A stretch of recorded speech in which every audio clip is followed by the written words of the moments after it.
from days of long ago, from uncharted regions of the universe. Robots in disguise. Engage! Assemble.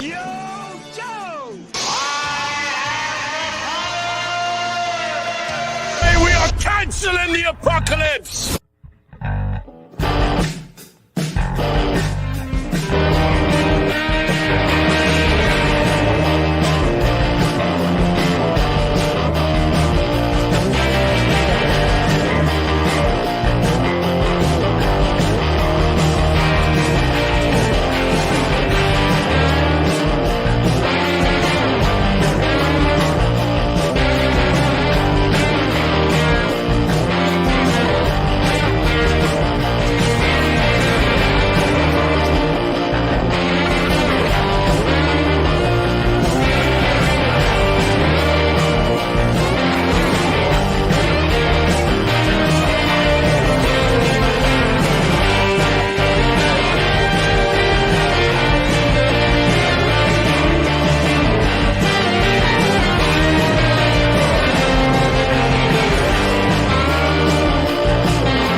Hello, everyone. Thank you for stopping by.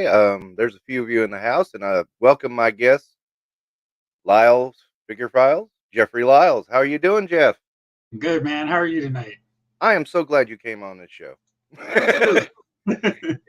I've watched you for a while now, and I always make the joke you balance me out because, like, sometimes I tend to get a little, I don't want to say negative, but I get a little agitated at some of the companies, and you have a great way of being very positive, but also being very real. Um, and that's what I like about your show. And it's like sometimes on Thursdays when you're on, I watch, and it's just like, okay, I can be, you know, critical of toy companies while not being a jerk. So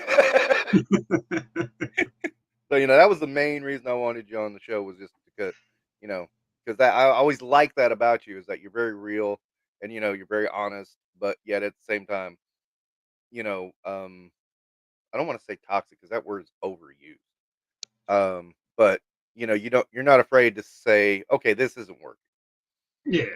Yeah, kind of thing. I think it's just like how, we all try to be like, why can't you do it the way that I think you should do it? And Right. just into interviews with, the representatives from the toy companies, especially those who are doing these interviews on their own time, you can tell they're passionate about it. But, whatever's happening behind the scenes that we aren't privy to, hey, you've got this much budget for this line or for this wave, and they're like, but it's going to cost 2 times to make this figure the way that I know everyone on YouTube is going to come at my head if it doesn't look exactly right. We don't care. Just gonna have to spin it the way that we Right. told you to, So it's a no-win proposition for them. They're like, yeah, we know, we heard the complaints online, and here's the better version a year later. So, in the end, it's like it's toys, and hopefully they're providing us joy and entertainment, and we don't have to buy anything we don't like, which I have really learned to hold truer to these last few years, like with the pandemic. And it's like, you know what? I don't have to buy this one, so I'm not there. And every so often, I get rewarded with a clearance. So, one thing is really cool about you is you still do the old blog website reviews. You don't do them on your channel. I like that because I like to read,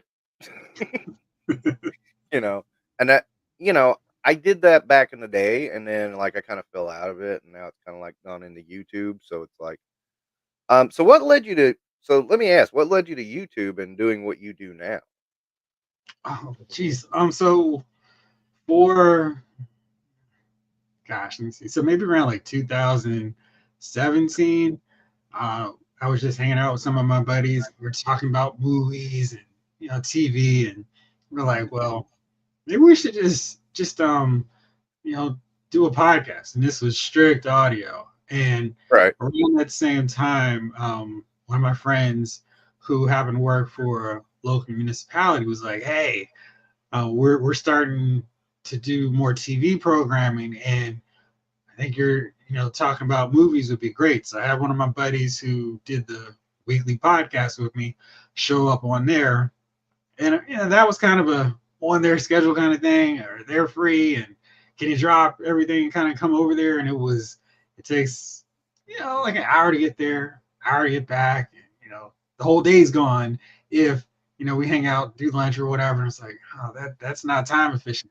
It was fun doing it, and I kind of like the whole notion of talking and people seeing our interaction on camera as opposed to just everybody's talking on the phone basically and doing it that way. So then, like a lot of people, I was very slow to try to make that move over to YouTube. And I was like, well, I guess I could do it. Everybody else is doing it, so why don't I just give it a shot? And so I started it with my buddies for, I want to say, like another 6 months, and I was having fun doing that, but we were very strict about doing it once a week because of their schedules. But I started randomly, ooh, that's some really cool figure stuff. So I said, let me just carve out a little separate episode here and go, let's talk about the Marvel Legends. And, you know, surprise, maybe not a surprise, a lot of people were commenting on those. And I was like, oh, I can do this whenever. So I just started doing more figure reviews to figure episodes to the point I was like, I need to have some distinction between Lyle's movie files and all the figure stuff I'm talking. Let's keep the branding consistent. Let's just call it Lyle's figure files. And then that's just shut up. A lot of people want to hear what I have to say about figures, which is awesome because I can talk a lot about figures. That's true. Your show's jumping. I mean, it's pretty entertaining chat when we're there. And I know you're one of the first like live streamers I ever found. Oh, When thank you. whenever I started looking at, because I wasn't into the YouTube thing very much, and then like I didn't even realize live streaming was a thing until probably 2020. Um, the pandemic kind of had us stuck at home, and was just like, Mm-hmm.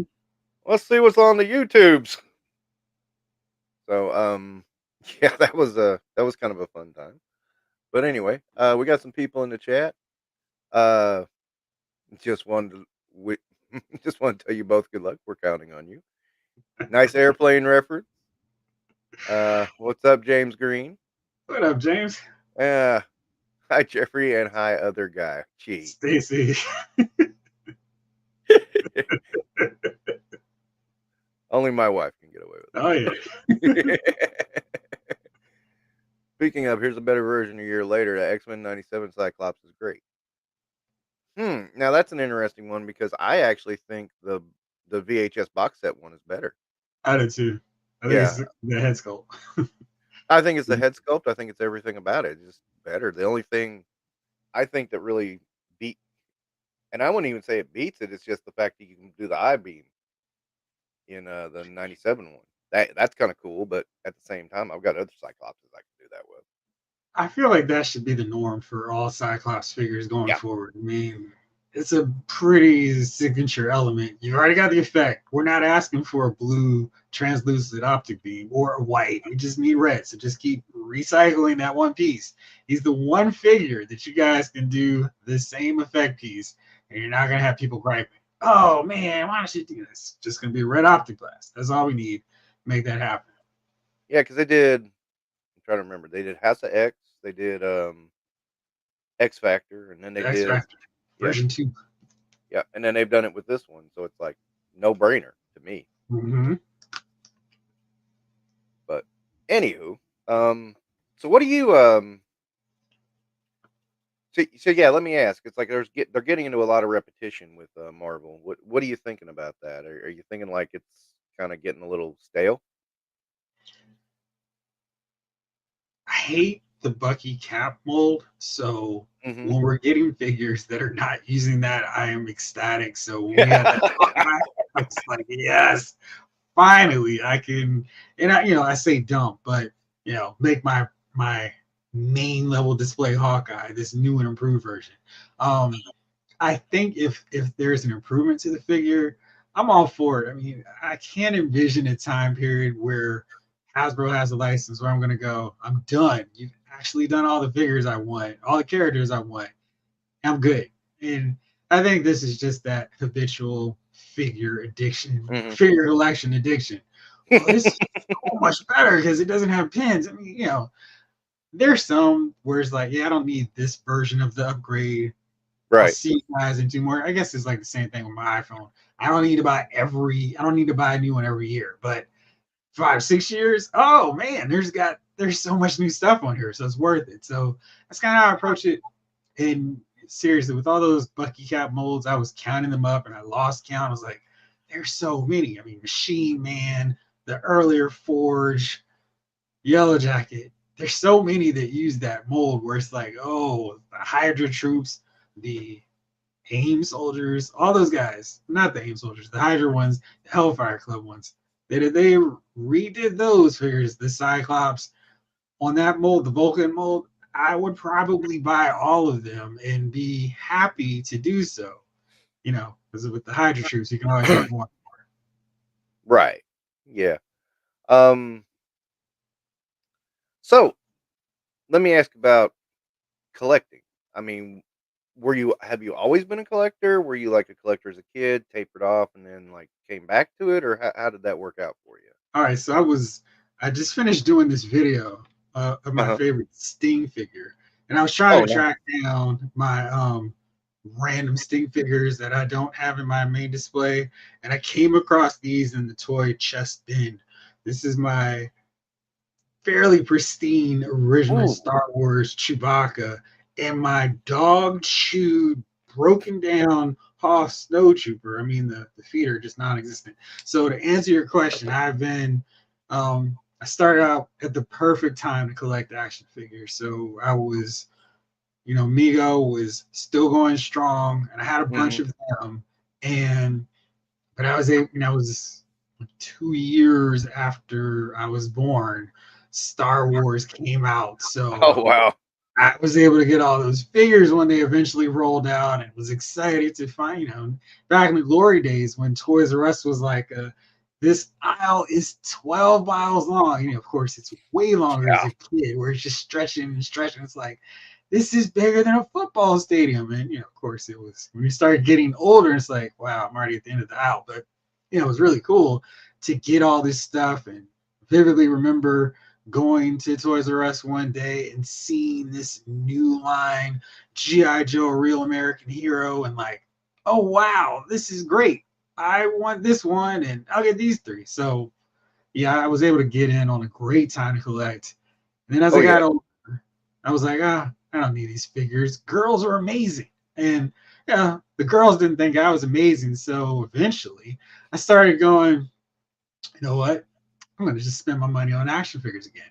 And I don't know if you remember back when mid 90s where Hasbro and Marvel not even Hasbro, when Marvel started making their headway to getting more cartoons on the air and X-Men was going strong, but they were branching out beyond Spider-Man and X-Men kind of conveniently like how the movies repeated later on, and they were doing the Fantastic Four that was really staying close to the Stan Lee Jack Kirby run. It was amazing. This is the second season, not the first one. And then they did an Iron Man cartoon. And when I was taking my trips to the mall, I happened to see KB had those figures on a 3 for $10 sale. I was like, oh, Yep. well, there you go. I guess I'm back in. So I went all in and just gobbled up so many of those 3 for 10s. I was still in college at that point, dragging my friends to all the malls that had KBs, the Toys R Us's, and my action figure collection came right back in no time. So I was getting famous covers and all the stuff around that era. And then, oh, look, they've done an upgraded X-Men figure from Toy Biz. Oh, and here's the Wizard exclusive Polaris. Great, I'm here. So it was a good and bad time to get back into collecting. Yeah, I remember that Polaris was a repaint of Rogue, and I was just like, "Aw, Yeah. yeah, well, you know." I got this week. Let me grab it. This is the very first toy I remember. I don't know if you would recognize this or not. What is that? That's the Adventure People. Northridge, Oh, wow. Northridge, um, camping. Anyway, it's just the Jeep and the figures so Yeah. far. But yeah, I'm trying to get that back together, and I got this week, and I was just so happy to get it. I was like, that's like the first toy I ever remember owning. Yeah, I nice. I might have been 3 years old, but You God, trying it down on eBay? yeah, these Fisher Price hold up so well. I mean, they're so durable. But It's funny the figures and toys that last you child play, and then as an adult, you're like, what was I doing to these other figures? It's crazy. yeah, let me check in with the chat real quick. Nice. Thank you so much. That was a fun one to put together, especially when I had He-Man and Conan together. That was funny for me, anyway. The blast effect and yelling head is what does it for me. Yeah, I agree with you. And hey, Laser Pants, what is your biggest toy collecting pet peeve? Jeffrey, I'll let you tackle that one. Um, I think right now it's especially Hasbro reusing outdated older molds for figures when they've created better, much improved molds. Where I got the orb figure, complete the Puff Adder, pretty cool figure. I'm like, why is he still using the Bucky Cat mold? We're done with this thing. And when we get any of the female figures that aren't using the Street Body mold, so they don't have the bicep articulation, the double jump. I'm like, what are we even doing? So that's probably my biggest pet peeve. My second is anytime there's a figure and they're still using the pins, and I always single out Spider-Man because he's such an easy one on this, but where the pin is red throughout all the blue, and it's like, what are you guys doing? You've done pinless Spider-Man figures. So yeah, those are my two. You asked for one, but those are two. Special bonus for you. Okay. You know what kills me especially about that is that I bought a Ricky the Dragon Steamboat from Mattel like maybe a year ago. The 93? I believe so, yeah. And it was him when his TV title run in WCW. Yeah, WCW. Yeah. Yeah, but he had very intricate tights at that point. Yeah. And I know when I looked at it, I noticed they painted the pin to match the dragon pattern. I mean, it didn't work 100%, but if he was doing just a basic static pose, it fit perfectly. Nice. Yeah, and I was like, gosh, why can't Hasbro do this? Mattel can. I mean, it's not a hard one to pull off. And Kelly Cox, hey, how you doing? What's up, Kelly? All right. Let me see what else. So, is anything grabbing your attention right now besides Facebook just going stupid today? That's very unlike Facebook and Twitter. Yeah. Were you like me and thought you got hacked? My wife did. Oh, okay. Yeah, I was like going, oh God, what happened? Yeah, I try not to get on there too often during the day just because I want to try to do other things, because it can be a scrolling rabbit hole where I'm like, wait, how did an hour pass and I've done nothing? So yeah, I try to limit it to like random points in the day and then get away from it. So I didn't notice it, but my wife was like, oh no, I've been hacked. I don't know if they're hacking me, but yeah. And I was able to track down really quickly that everybody was having issues. So I was like, oh, okay, cool. Yeah, it hit time perfectly with my break because that's usually when I check it. And it was Ah, like, and I'm sitting there going, "Oh my god, what's wrong? What's wrong? What's wrong?" And I'm like, yeah, I was in a bit of a panic mode for a little while, but it I definitely got makes you feel more secure about those accounts, doesn't it? up. Yeah. I mean, I was able to change my password pretty easy. At least there's that. But so okay, so yeah, what do you got? What's got your attention lately? So Classified, I know, has a lot of your attention. yeah, I've actually been catching up on like I wish I could just easily swing the camera around so you could see my backlog of figure reviews that I'm shooting in my booth. It looks like you have yours behind you, so I'm working through my I've got a Masters of the few. Universe. I've got Yeah, so I I've got got my a few Master. here too. I just keep the baggies to keep all the accessories together. I got some Mofex right here. Oh, nice. Yeah. You have steel there, yeah. I have Steel. I have Cyborg Superman. I got the Hush Superman a few days Nice. ago, and I got the Hush Batman a few days ago. So you got them when they put the reissues back up.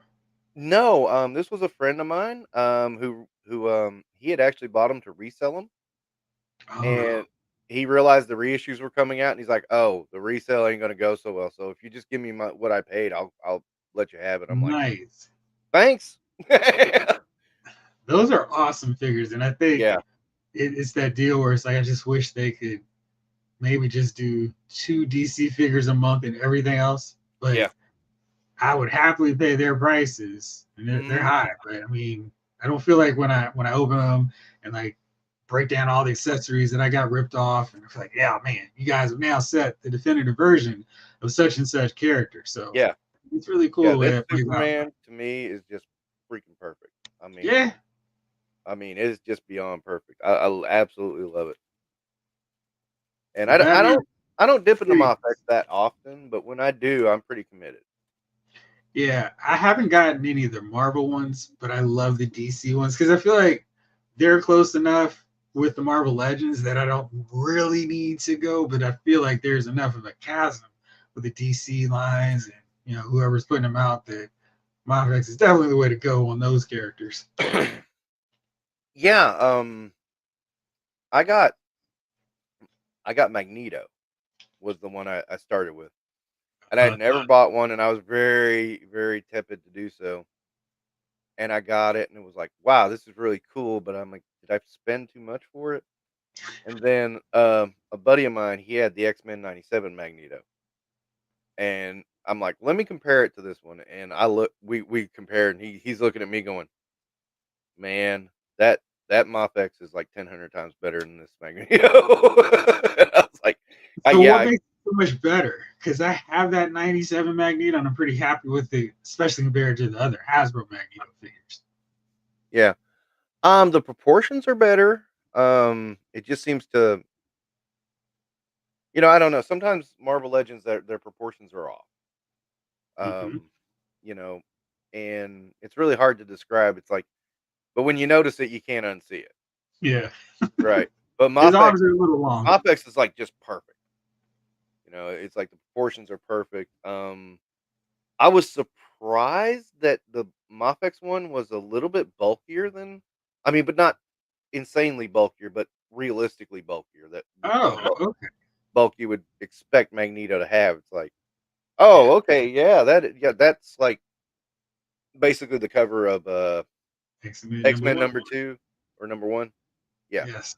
With Yeah, I mean, that's the kind of bulk you would expect on Magneto. So those 2 things really made me kind of like going, "Oh, love that." Does he scale up pretty well with the Marvel Legends? Absolutely. Yeah, Oh, okay. he's now that's my one thing with MoFX is that they don't even scale up with each other sometimes. Yeah. Yeah, it's like That that's Thor like and Iron Man was like, no. yeah, exactly. And I didn't buy those, but I was just like, "Oh, wow, that's bad." Um, Hmm. but I don't dip into that high end very often, but when I do, it's like, yeah, Superman, yeah, that that Yeah. that's one I would dip into that very easily for. But anyway,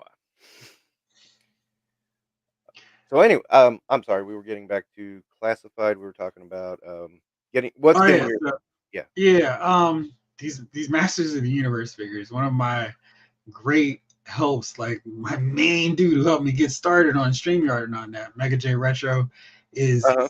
he's so into the Masters of the Universe figures. So I'm like, all right, let me see. And then I started getting into the new Eternian line, and that was a terrible mistake because these new designs are great, awesome. And then Target enabled me because they started putting those figures out on clearance, and you know, you can get a $20 figure for $7. It's like, well, I have to take it to be rude not to at this point. And they're charging these deluxe figures for $33 for $10, and it's like I've got essentially a 2-in-1 figure. I'm sold. So Target has stopped apparently keeping these figures on the shelf. So I'm just like, ugh, that's not good. Yeah. But Amazon has them for fair, reasonable price for what we're getting with those figures. So that's cool, and I'm adding to my checklist of what new attorney figures I need to get next because I got Ram Man and that whole wave, and Manny Faces, Sorceress, and all those guys. So I'm like, all right, I know Fakers out there and Buzz Off and a new updated He-Man and Man at Arms. So it's a lot. And especially if you wait a little bit to start getting into a line where it's like that's gonna be a problem. My wallet's gonna write a really strongly worded letter to me about this later on. That has definitely got my attention. Yeah. And I saw we got a new drop of JoJo Classified series. You might have heard me mention them once or twice. Just a few times. Yeah, just so April 4th, we're gonna get some new ones for that. Mm-hmm. Then I saw we're getting Transformers live streams every Thursday. So I'm hoping that means at least 4 Transformers I'll be interested in with my G1 Focus. So that'll be really cool. And hopefully we'll see a bunch of those figures on that end. And they start this Thursday. So it'll be a madness for Transformers. Right. And then you dip into McFarlane too, right? I do. So I saw we've got some repaints coming of that Knight's Inn version of Azrael. So he's in the more original blue and gold attire. And with his chase figures, they're not impossible to find in stores. So he could get me to double dip and get both. So that's kind of exciting. Not interested in that first appearance Batman. That one's, I think it's just on the wrong body. And that's I have like a love and hate thing with McFarlane, or love and dislike, where he'll do a really great figure and then the next one was like, no, why are you doing that? Why are you messing it up? And I really want to start up a Kickstarter and get him a ruler that works. So, he can do a body for teenagers that aren't lining them up eye to eye with their mentors. Because I feel like the scale is a real big problem with this line. And if you got that really important thing down, I think a lot of my issues and complaints would go away. And then the random use of body parts that don't match up really well with figures when he has a better body available. So those two things, if you get the scale down, because I think his prices are really good, even with the increase to $22.99, they're still cheaper than everything else. They're taller.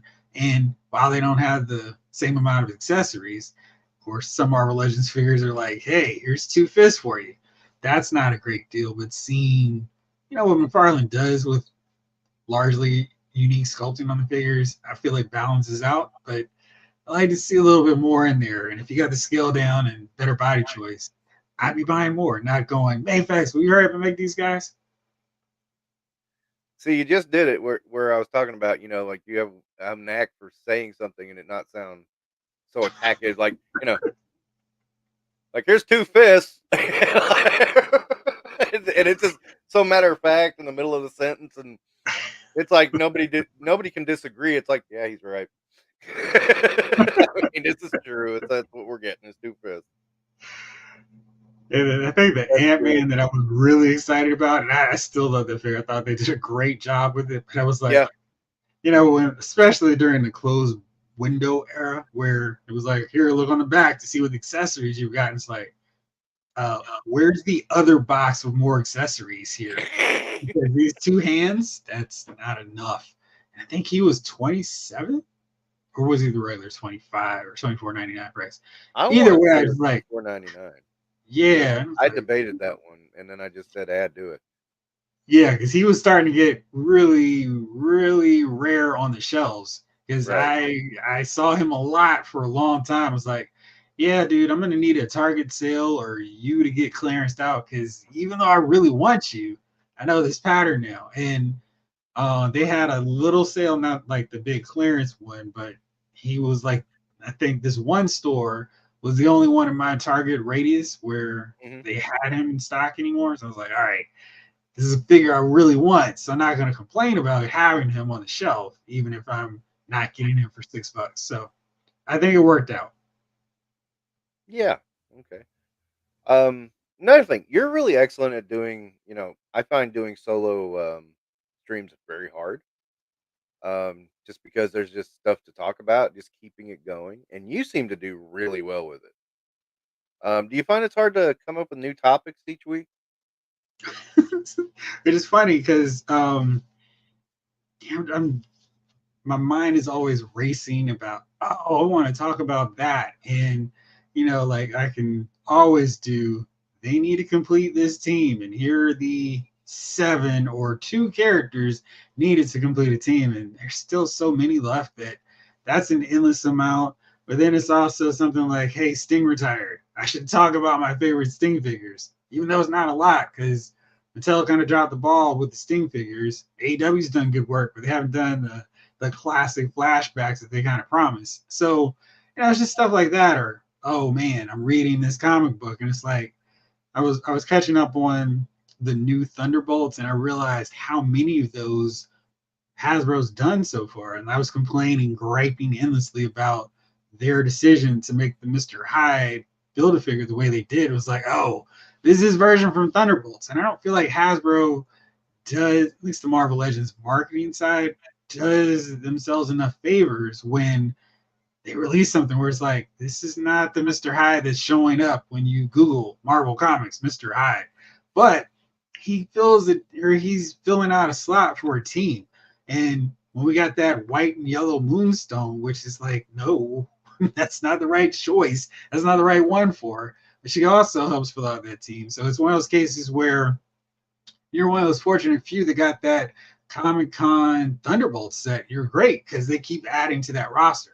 For those of us who missed out on it, it's, hey, why are you doing this? At least if you're not going to re-release that box set, it's kind of worthless to a lot of us. But if they did say a 2-3 pack of more of those Thunderbolts, get that Luke Cage back out there, Songbird with appropriate hair sculpt, Fixer / Techno, it make a lot more sense. It's like, oh, this Moonstone's legit. That Mr. Hyde they put out makes a lot of sense. So just my random interest in figures and how they can improve and do that really makes it easy to just ramble on and on and on and talk about figures. And you guys are awesome because you listen to it and have lots of cool comments. And sometimes it's just people providing comments and like, hey, you should do a video talking about this. And it's like, gotcha, I'll get on that. And some are faster than others in terms of like, how do I approach this topic? Others take a little bit longer, but it's really fun just going on because I don't know about you, but my wife gives me the blank stare when I start talking about figures. Like, what are you talking about? This is the same figure. Stop. Yeah, when I got the Mayfix Superman, I walked it over to her and I said, "Look, honey, this is the greatest Superman ever." And she goes, "Well, it is Superman." Yeah, it's like, But she didn't real. Then she realized the wire cape. And she goes, "Oh, that's yeah, cool." I always feel like I got a quiet win when it's like I had the Obi-Wan Kenobi, the final battle version. Uh huh. Um, and I had that, I was writing the review and I was like, hey, what do you think of this? Is this a really good Obi-Wan Kenobi figure? She's like, yes, that looks like, yes.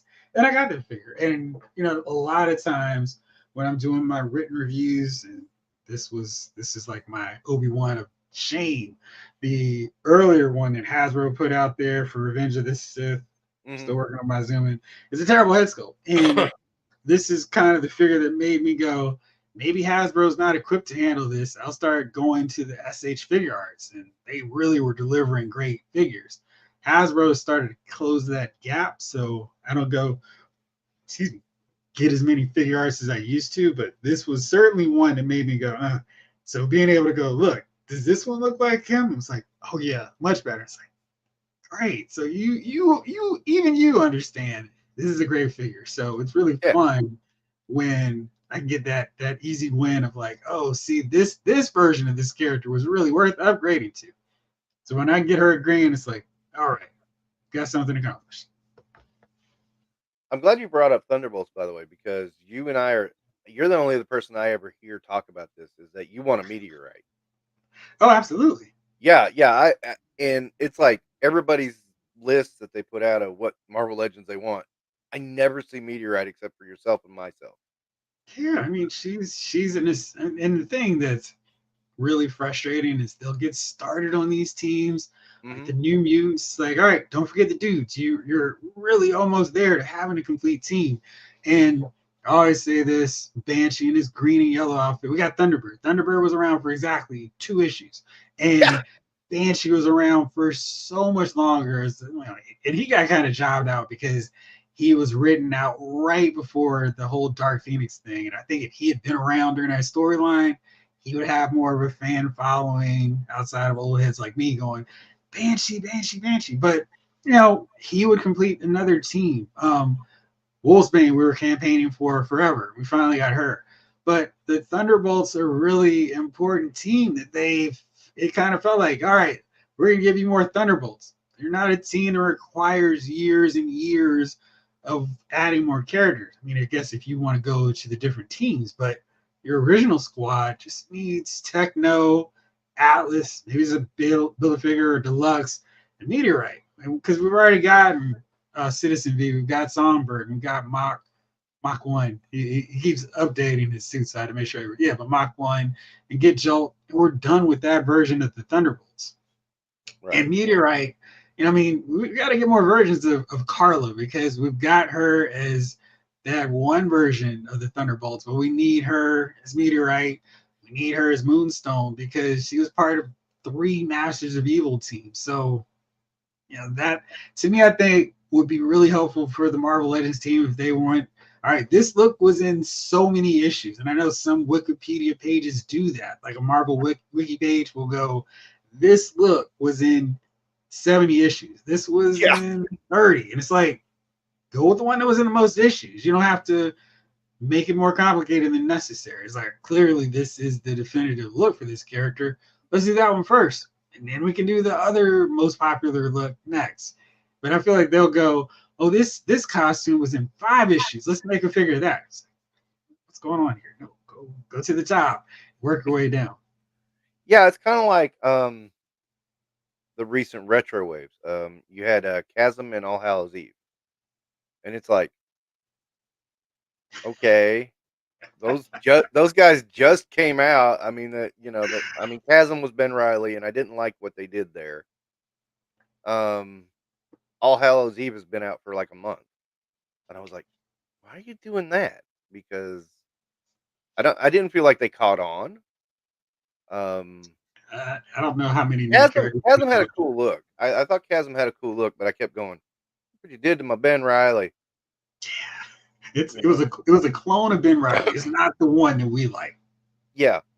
But still, it was just like, yeah, this just didn't appeal to me, and I didn't like the storyline anyway.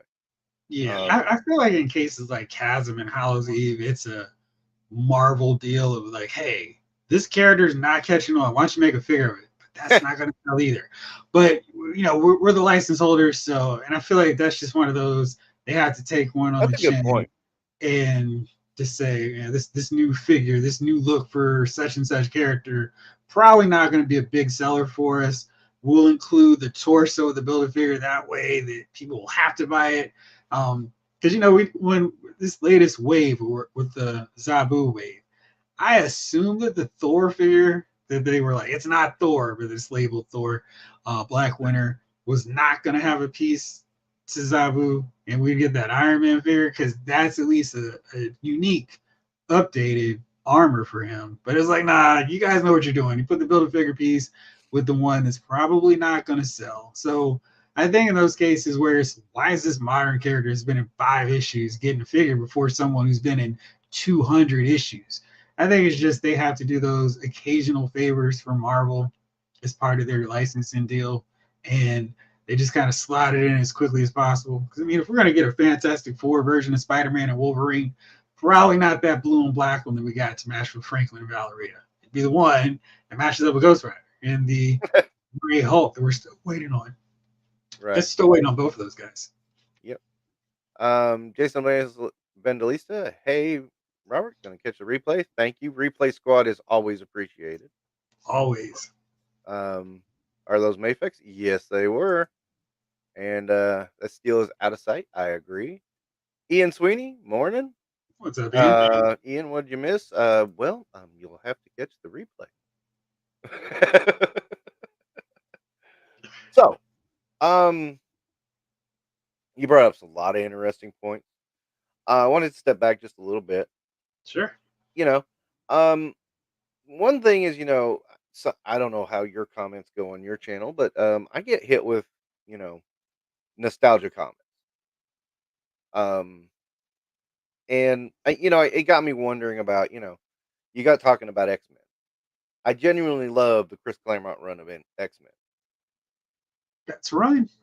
But it's like somebody says you're being nostalgic, and I'm like, am I being nostalgic if I always loved it? Right.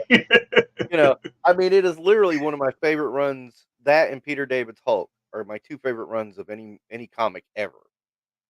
Both of them, and it's like I just genuinely love them. So Yeah. it's like, when does it, when is it like just genuine love of whatever it is, and when is it just nostalgia?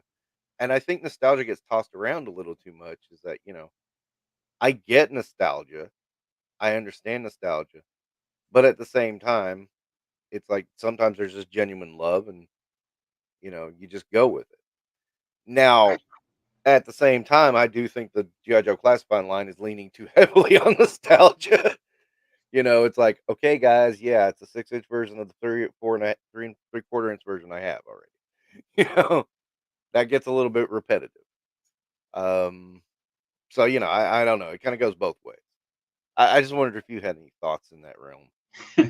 First off, I have my omnibus of the Claremont Byrne Cockrum run. Awesome. Going through that. I mean, that is, I think it, as a long-term X-Men fan, that's what kind of frustrates me reading about what's going on in X-Men, because I just can't read what's going on anymore. It's like, I feel like they let people, creators, get on these books that don't really appreciate what's come before, and just like, let's shake it up. And my shaking up is going to get all these millions of new readers on the book, but they're just sending people off. So I think what's happened is there's a demographic of long-term readers who are going, y'all not reading this stuff, but have you read the Claremont run? And that's where I think they're going, oh, you're nostalgic. It's like, no, it's just way better than what's going on right now. And if you would read it, you'd understand how much better it is. And I think that clash is leading to people going, we're just, head in the sand, head in the clouds, old guy. Oh, right. Really better. But that run is awesome. That's an interesting viewpoint of it. I like that. Yeah. Yeah, no, that's really cool because yeah, you're right. That's where I run into it. Is like I'm not a big fan of the modern stuff. It's like it just I mean, there's a lot going on there that I can talk about, but I won't. But so much. And it's just like I feel like they do change just to change, and they're not finding that audience that they think that the changes are going to appeal to, because that audience doesn't care about these characters. They don't care about comic books in general. And if they did, they'd be buying the comic books. But since they're not, these changes are alienating long-term fans who are like, yeah, this is not the book. These are not the characters I remember.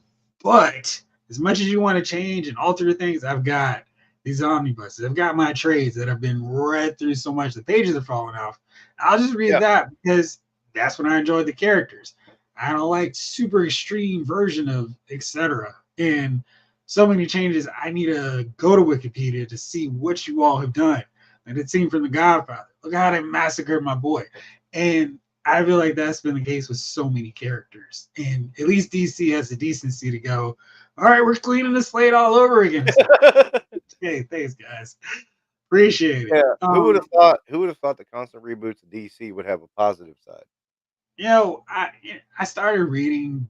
I haven't stopped, but DC was kind of getting me to a breaking point when they shot Blue Beetle, and I felt like they were like, "You all used to love this JLI. We're gonna kill off all those characters and make their lives miserable." And I felt like there's some editorial vindictiveness going on with that. Now, Mm. Infinite Crisis, I think, is a really great crossover because they put the work into it. It was the 20th anniversary of Crisis on Infinite Earths, and I felt like they did it with care, where they laid breadcrumbs for like a whole year leading up to the big event. It was like, oh, okay, this is really cool. And the event itself was really good and really strong, but I feel like that was the last really great storyline we got from DC. And then they started doing New 52. And it's like, okay, some of it was really good. Some of it was change for the sake of change. And they didn't really commit to it, where Batman and Green Lantern stuff happened. And it was like, wait, how are you rebooting if some of the stuff mattered? Like, how are they talking about Blackest Night when we just watched how this Justice League came together? So it was weird.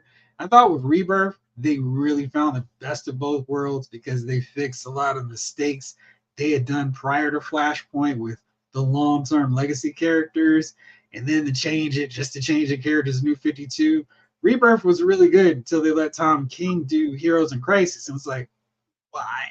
So there are some decisions they've made that have made me go way back to my trades, where stuff was just wild and crazy in a good way, and not the way they're doing now, just to get dramatic effect. You talked about comic book runs, but that Byrne, Claremont, Cochran run is excellent, and totally what I would suggest to anyone with an open mind who just wants to read a long epic where character development is so key and played out from the start, basically the all new, all different X-Men squad. So this way, got to make sure you put in Dave Cockrum in there too. And it's such a great run right until basically Claremont's like, I've had enough of you, Jim Lee. I'm out of here. I mean, book was just, I could read all that stuff repeatedly because it was such a fun run with those characters. I thought that they handled the whole Jean Grey thing as well as possible. In the Avengers run with Kurt Busiek and George Perez was awesome too.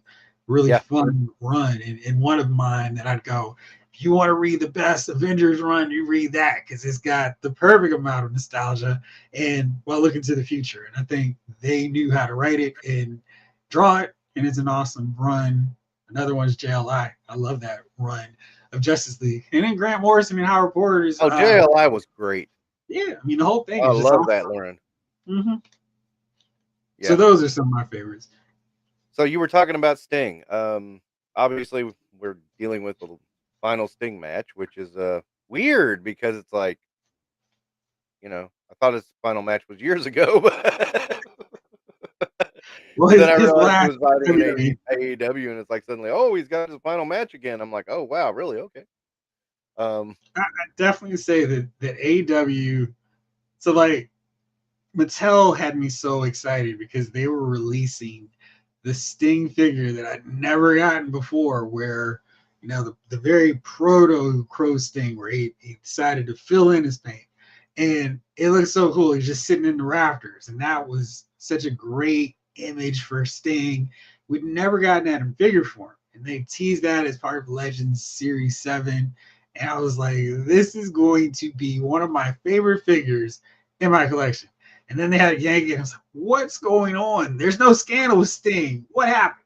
And then when he showed up in AEW, I was like, oh no, that's great for Sting, but I'm never going to get this Sting figure now. And still haven't. I'm really hoping he signs some sort of merchandise deal with WWE solely so Mattel can make more figures. But his run in AEW is great because they treated him with respect, and he just did his thing. It was like, this is awesome. Sting gets the farewell run that he didn't get in WWE, where it's like, now we can finally have him lose to Triple H. Awesome. So yeah, that was horrible. Did you see the final match? Oh yeah, absolutely. Oh, that was actually a pretty good match, I think. It was everything it needed to be. I was surprised that he ended up winning. And walk out with the tag titles. It's like, okay, unusual, but it works for me. I think Um, they would have had a riot on their hands if they had him lose. So it was one yeah, of those deals where Tony Khan loves tournaments, so we've got a tournament for the tag team titles, or Darby and Sting select a new partner, whatever. I mean, I actually like this because it opens up more stories that Tony's not going to follow up on later, but it just opens up so many possibilities than having the Young Bucks totally deflate that arena, having Sting lose. And I know right. he could have popped up. Thanks so much, everybody. But everyone had the same thing, the same feel, the same excitement that you'd never get back if you had him lose. So that's another thing. You're a big wrestling fan, right? Some would say too big if you look at my wrestling figure collection. So have you always been a wrestling fan, or did you taper off after it got popular? How long have you been a wrestling fan? So, like I was saying with the action figures, I came in on wrestling at the perfect time. I started watching wrestling right when Hogan beat Iron Sheik for the title. Oh, So nice. yeah, I mean, I didn't see any of the Bob Backlund run. Like my first wrestling memory is Hogan, that show where Hogan wins the title. So I just got caught up in the Hulkamania wave and all those larger than life characters, the rock and wrestling era. I mean, the cartoon. So I didn't even know there were other promotions until ESPN started showing World Class and AWA. And then in '87, I realized that my TV stations, we didn't really have widespread cable. It was like, hey, let's go to 45 and 50 and 54. Look, there's more wrestling. So that's how I Mhm. discovered NWA stuff. And you know, I learned much later about the territories, but I got sucked in because it was like wrestling every day of the week. It wasn't just Saturdays anymore, and the occasional Saturday night's main event. But it was really fun, and I just love the whole larger than life superhero nature of them. Yes, My one absolutely. time period where I kind of lapsed was right around '94 when Hogan came to WCW. I was like, no, this guy didn't have anything left, and it was all about Hogan. I was like, this is terrible. The matches weren't great. I was mad and still salty that they disbanded the Dangerous Alliance, and then Flair came back and it was fun, but then Hogan came and it just upended everything, and Sting had to be made second banana. So I was like, Hogan, you're terrible. And I love when the fans are booing him. And like, no, they're not. They're not booing Hogan. They're just excited. It's like, no, no, no, no. They're not saying boo Arns either. They're booing Hogan. And I was totally team Sting on that whole deal. And so when that explosion happened with the Monday Night Wars with NWO and Stone Cold, it was like, whoa, this is crazy. Everyone's walking around with a wrestling shirt. Wow. I remember going to Yeah, like King's Dominion and going too sweet to random strangers wearing NWO shirts. It was awesome. that was an awesome time. Yeah. Um, yeah, it was like, I mean, I've always been. It's kind of funny because my earliest memories were TBS, Oh, nice. USA Network, and I was in a funny place because I got all those, and then our local station carried Jerry Lawler's. I was about to ask you if being over Yeah, there, if you were getting Memphis wrestling, yeah, we were CWA. getting Memphis all the time, and Nice. I remember vividly the Andy Kaufman fight. Wow, that's Yeah, cool. and like one of my first memories of ever staying up late was my parents didn't even realize it. I stayed up and watched Andy Kaufman and Jerry Lawler on David Letterman, and when Lawler just knocked the Oh, yeah. living daylights out of him. I've been watching like I guess during the pandemic, really like going back and watching wrestling that I'd never seen before. So Oh I yeah, got to watch all of that and just like how amazing Jimmy Hart was before he even stepped foot in WWF. I was like, this dude, they should have paid everything to keep him because he was driving Memphis. And I was like, how'd they let him go? yeah, yeah. My wife, when me and my wife first got together, we got into this like big deluge of wrestling because there was like so much wrestling she missed, and like Oh, man. she never really appreciated Shawn Michaels at all. Oh, wow.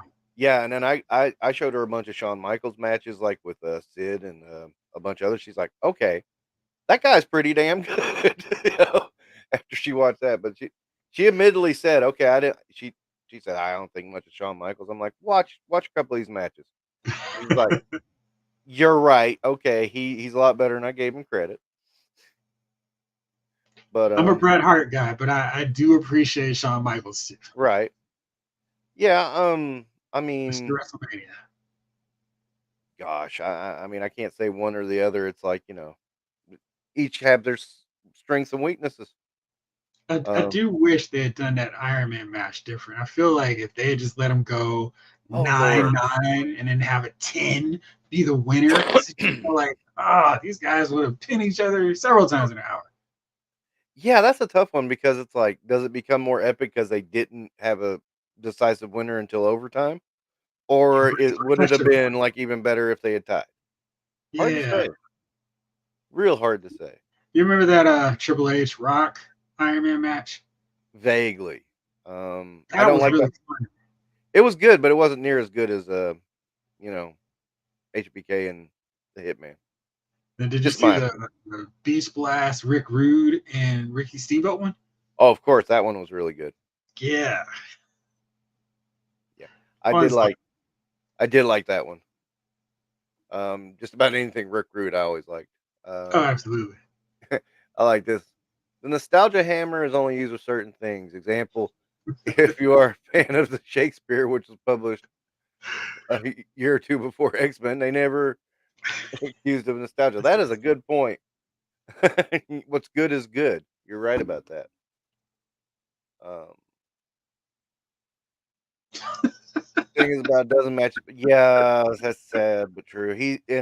Flair's about 20 behind um Terry Funk. I mean, Terry Funk seemed to have so many last matches. And Lawler. Yeah, Lawler too. Yeah, I must admit, I pretty much stopped watching wrestling and Taker's streak ended. That was a hard one to deal with. I have to admit. There was Um, some cool stuff that you missed, and um, the mystique of the streak ending was interesting, but yeah, they did have a lot of really cool stuff happen in WWE, and TNA, and then AEW came around. And if you like old school wrestling, you might not like AEW as much as some people, because it's like, what? I just took a pile driver through a flaming glass table. Of course I'm gonna get right up. What are you talking about? So a little bit different, but I think you'd appreciate some of the matches over there too, yeah. especially in the early Um, gosh, pandemic phase. I keep trying to give AEW a chance, and sometimes I'll catch something. I'm like, oh, that was cool, and then like it seems a lack of focus on AEW is my one thing.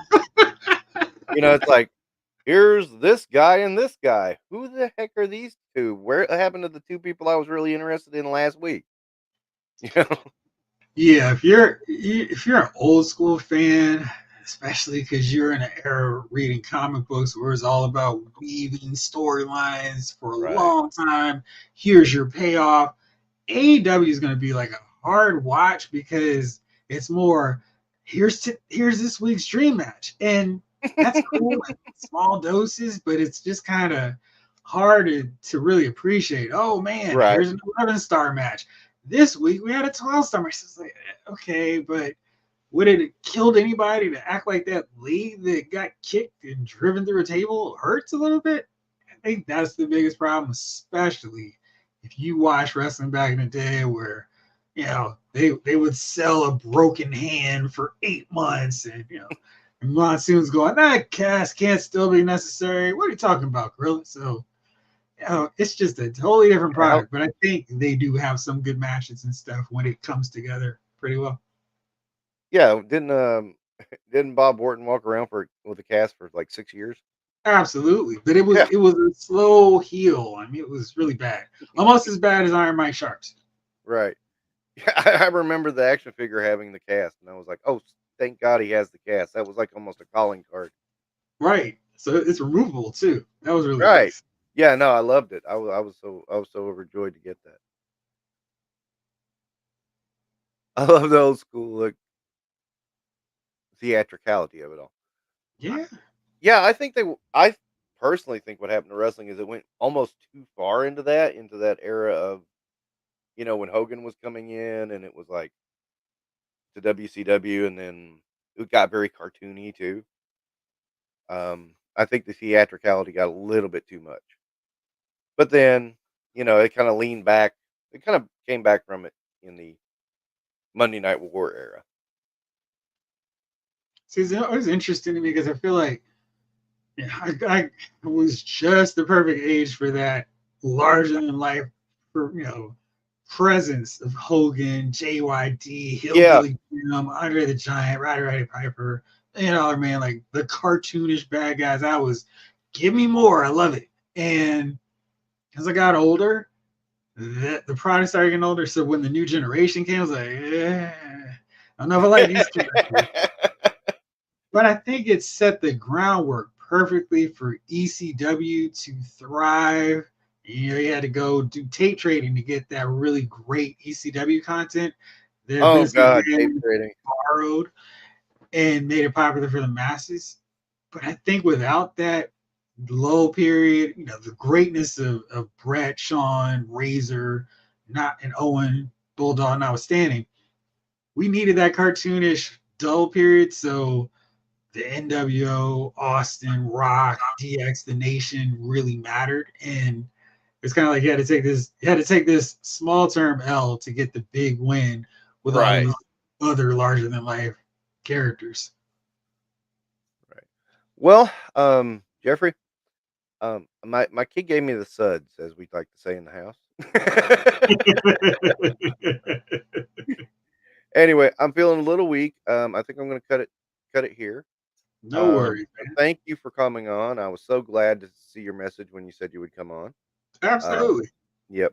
Well, we need to do this again at some point. You When got I'm my feeling, contact. I got your stuff, but I will contact you in some point. And anyway, thank you so much for coming on. Do watch Absolutely. Lyle's do watch Lyle's Figure Files on Thursday at 8 o'clock. Yep. And your movie files is on Wednesday, right? Right.